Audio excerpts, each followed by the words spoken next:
Jimbo's Garage. Good afternoon, ladies and gentlemen, and welcome back to Jimbo's Garage. I'm Jimbo. Well, today we're going to be replacing a 2.5 gallon electric water heater for my bathroom here.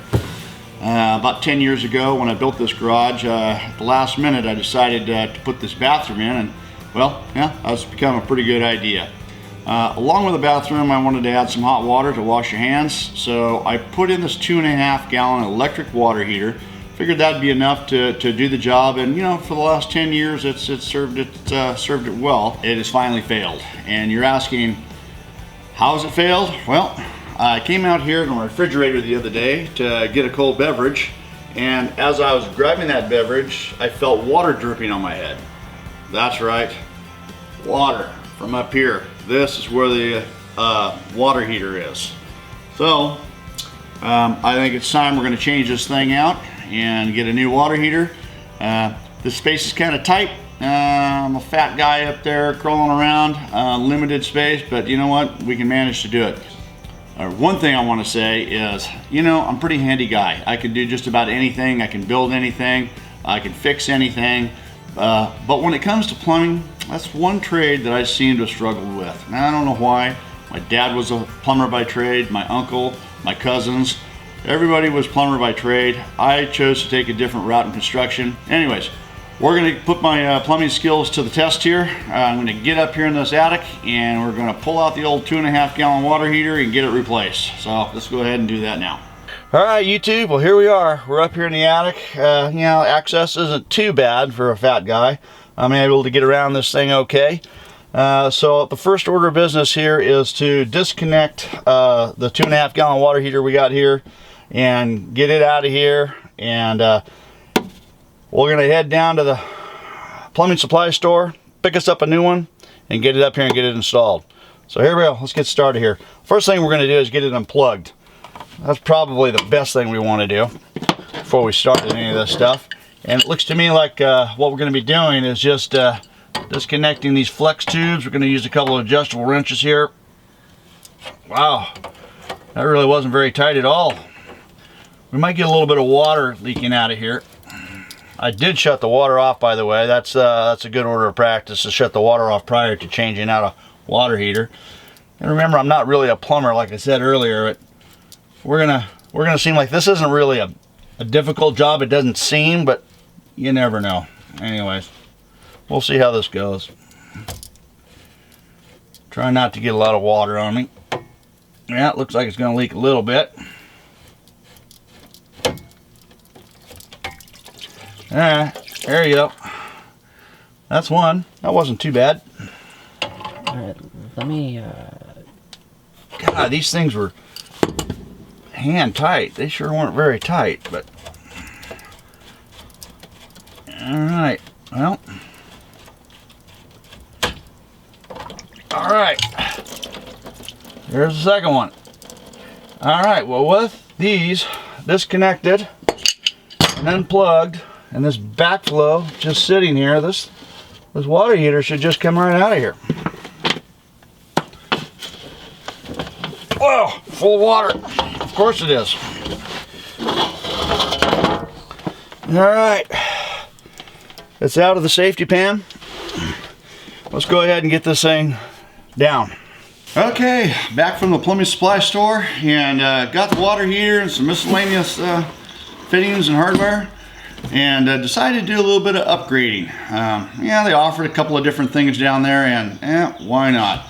The 2.5 gallon water heater that I had before was okay, and you know, provide hot water enough to wash your hands. But one thing that I did notice over the years is that hot water expires really fast. So they happen to have this one down there. This is a 6 gallon point of use electric water heater. Anyways, it's 6 gallons. It's more than twice the size of the one I had up there. Well, maybe that'll work. And then just some, you know, hoses and stuff that I may need to get the job done.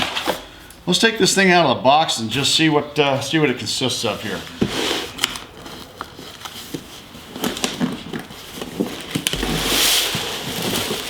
Okay, maybe we won't.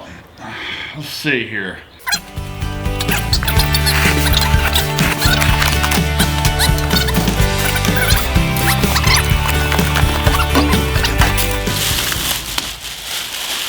There it is. A 6-gallon Rheem, I guess it is. Rheem water heater.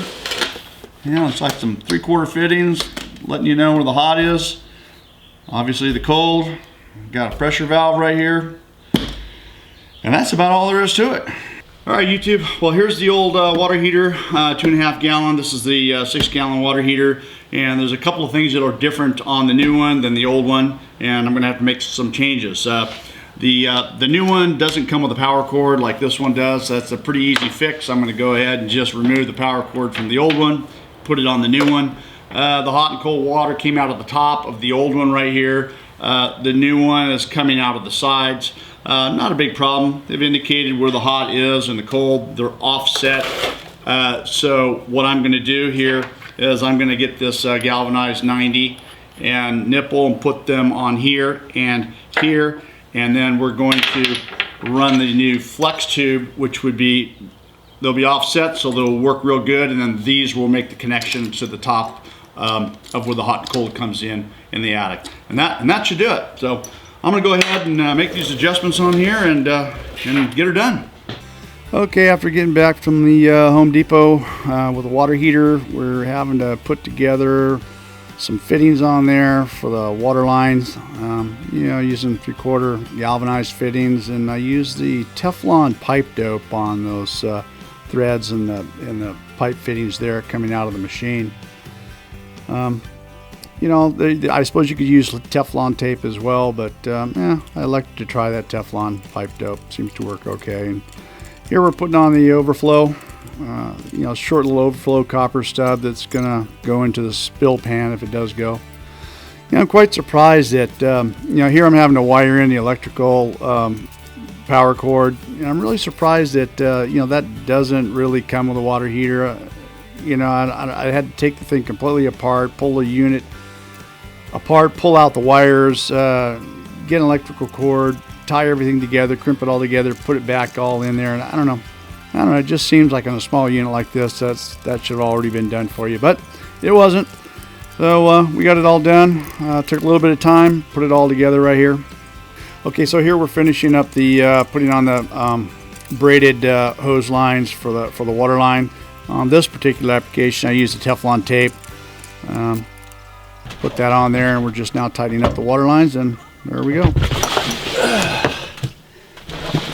This will be interesting.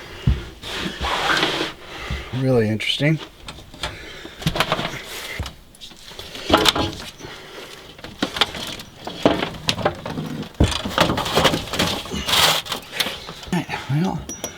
Well, you can see there's a rubber gasket in here. And I got these brass nipples here. I don't think I need to wrap this. I'm not a plumber, but I don't think I need to wrap this with Teflon. I think that these rubber gaskets in here take care of that, I'm hoping. Yeah, we got one up inside here too. I'll just make the connection here.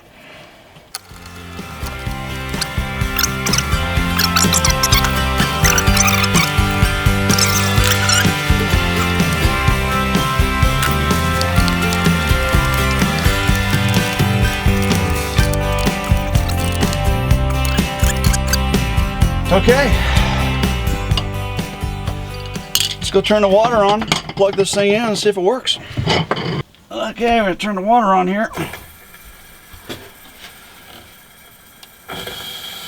Slowly. Sure nothing's leaking. Alright, so we're just checking for leaks right now. I really hope there's not any. I am not the plumber here, but let's just see what happens here. Now, we're fully charged. It's full of water. All right, well, it says to plug it in, and that should do it. So, let's plug it in.